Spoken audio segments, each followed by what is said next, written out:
முள்ளிவாய்க்கால் நினைவு முற்றத்தில் ஸ்ரீதரன் எம்பியுடன் கலந்துரையாடிய அனெக்ஸ் கலமாட்.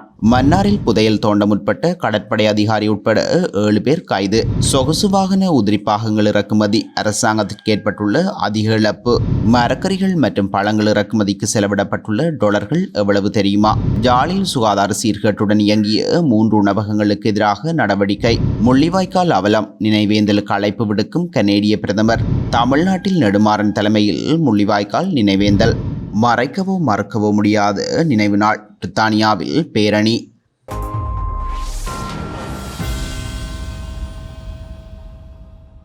முள்ளிவாய்க்கால் நினைவு முற்றத்தில் நேற்று அஞ்சலி செலுத்த வந்திருந்த சர்வதேச மன்னிப்பு சபையின் செயலாளர் நாயகம் அக்னெஸ் கலமார்ட் இலங்கையின் தமிழ் தேசிய கூட்டமைப்பின் நாடாளுமன்ற உறுப்பினர் சிவஞானம் ஸ்ரீதரனுடன் கலந்துரையாடியுள்ளார். முள்ளிவாய்க்கால் நினைவு முற்றத்திற்கு அருகில் காலை 10 மணியளவில் வாகனத்தில் வந்திறங்கிய சர்வதேச மன்னிப்பு சபையின் செயலாளர் நாயகத்தை ஸ்ரீதரன் எம்பி வரவேற்றார். அதன் பின்னர் ஸ்ரீதரன் எம்பியுடன் சிறிது நேரம் கலந்துரையாடிய அனெக்ஸ் கலமார்ட் முள்ளிவாய்க்கால் நினைவு முற்றத்தில் வரிசையாக நின்று அங்கு அமைந்துள்ள நினைவு தூபிக்கு மலர் தூபி மண்டியிட்டு அஞ்சலி செலுத்தியிருந்தார். மன்னார் பேசாலை காவல்துறை பிரிவிற்குட்பட்ட சிறுத்தோப்பு காட்டு பகுதியில் புதையல் தோண்டியதாக கூறப்படும் நிலையில் கடற்படை அதிகாரி ஒருவர் உள்ளடங்கலாக 7 பேர் கைது செய்யப்பட்டுள்ளனர். இராணுவ புலனாய்வுத்துறையினருக்கு கிடைக்கப்பெற்ற இரகசிய தகவலின் அடிப்படையில் நேற்று மாலை மன்னார் மற்றும் பேசாலை காவல்துறையினர் இணைந்து திடீர் சோதனை நடவடிக்கையை மேற்கொண்டுள்ளனர். இதன்போது புதையல் தோண்டிய நிலையில் புதையல் தோண்டும் உபகரணங்களுடன் 7 பேரை காவல்துறை கைது செய்துள்ளது. கைது செய்யப்பட்டவர்களில் ஒருவர் திருகோணமலை கடற்படை முகாமில் கடமையாற்றும் கடற்படை அதிகாரி என தெரிய வந்துள்ளது. ஏனையவர்கள் தென்பகுதியைச் சேர்ந்தவர்கள் எனவும் கைது செய்யப்பட்டவர்கள் பேசாலை காவல்துறையினர் மேலதிக விசாரணைகளுக்காக ஒப்படைக்கப்பட்டுள்ளனர். மேலும் அவர்கள் பயன்படுத்திய 2 வாகனங்கள், ஸ்கேனர் இயந்திரம், மந்திர பொருட்கள் ஆகியவையும் மீட்கப்பட்டு பேசாலை காவல்துறையினரிடம் ஒப்படைக்கப்பட்டுள்ளது. மேலதிக விசாரணைகளை பேசாலை காவல்துறையினர் முன்னெடுத்து வருகின்றனர். மோட்டார் போக்குவரத்து திணைக்களத்தின் வாகன பதிவு மென்பொருளின் பிரதியை உடனடியாக நீதிமன்றத்தில் சமர்ப்பிக்குமாறு மோட்டார் போக்குவரத்து திணைக்கள ஆணையாளர் நாயகத்திற்கு கொழும்பு பிரதான நீதவான் திலினகமகே உத்தரவிட்டுள்ளார்.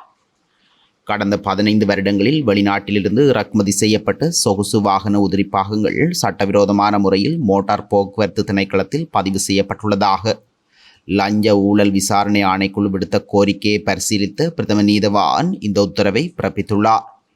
இவ்வாறு 10,000க்கும் மேற்பட்ட சொகுசு வாகனங்கள் பதிவு செய்யப்பட்டுள்ளதாக நீதிமன்றில் தெரிவித்த லஞ்ச ஊழல் விசாரணை ஆணைக்குழுவின் அதிகாரிகள் இந்த மோசடி தொடர்பான விசாரணைக்கு தரவு அமைப்பின் நகலை பெற்றுக்கொள்ளுமாறும் நீதிமன்றத்தில் தெரிவித்துள்ளனர்.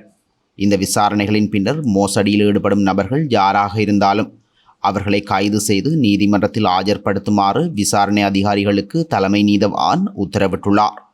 மத்திய வங்கி பிணைமுறை மோசடியினால் ஏற்பட்ட நட்டத்தை விட இந்த மோசடி மூலம் அரசாங்கத்திற்கு ஏற்பட்ட இழப்பு மிக அதிகம் எனவும் லஞ்ச ஊழல் ஆணைக்குழுவின் விசாரணை அதிகாரிகள் நீதிமன்றத்தில் தெரிவித்துள்ளனர். இந்த வருடத்தின் 2024 முதல் 3 மாதங்களில் 120.4 மில்லியன் அமெரிக்க டாலர்கள் மரக்கறிகள் மற்றும் பழங்களை இறக்குமதி செய்வதற்கு செலவிடப்பட்டுள்ளது. இலங்கை மத்திய வங்கியினால் வெளியிடப்பட்டுள்ள அறிக்கையிலேயே இந்த விடயம் தெரிவிக்கப்பட்டுள்ளது. கடந்த ஆண்டு 2023ஆம் ஆண்டு இந்த காலப்பகுதியில் காய்கறிகள் மற்றும் பழங்களை இறக்குமதி செய்வதற்கு 86.5 பில்லியன் அமெரிக்க டாலர்கள் செலவிடப்பட்டது. இந்த அறிக்கையின்படி கடந்த ஆண்டில் இக்காலப்பகுதியுடன் ஒப்பிடுகையில் 2024ஆம் ஆண்டின் இந்த காலப்பகுதியில் காய்கறிகள் மற்றும் பழங்களை இறக்குமதி செய்வதற்கு 34.8 மில்லியன் அமெரிக்க டாலர்களுக்கு மேல் செலவிடப்பட்டுள்ளது. இந்த ஆண்டு மார்ச் மாதத்தில் மட்டும் காய்கறிகள் மற்றும் பழங்களை இறக்குமதி செய்வதற்கு 47.2 மில்லியன் அமெரிக்க டாலர்கள் செலவிடப்பட்டுள்ளன. ஜாழ்ப்பாணம் இணுவில் சுகாதார வைத்திய அதிகாரி பணிமனைக்குட்பட்ட உணவகங்களில் பொது சுகாதார பரிசோதகர் மேற்கொண்டு திடீர் சுற்றி வளைப்பில் 3 உணவகங்கள் மீது வழக்கு தாக்கல் மேற்கொள்ளப்பட்டுள்ளது.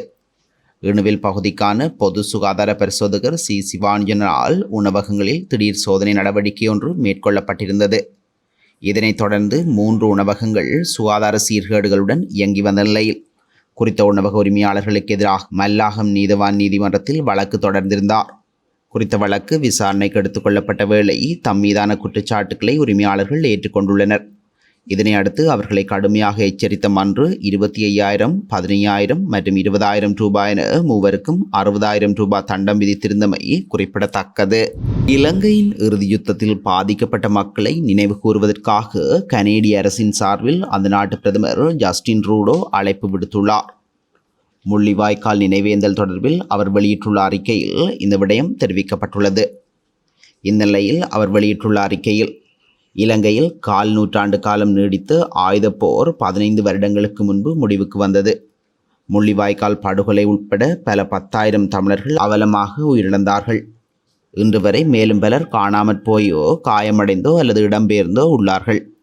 அர்த்தமற்ற இந்த வன்முறையால் ஏற்பட்ட நீடித்திருக்கும் வலியுடன் வாழும் பாதிக்கப்பட்டவர்கள், தப்பி பிழைத்தவர்கள் மற்றும் அவர்களது அன்புக்குரியவர்கள் ஆகியோரை நாம் இன்று கௌரவிக்கின்றோம்.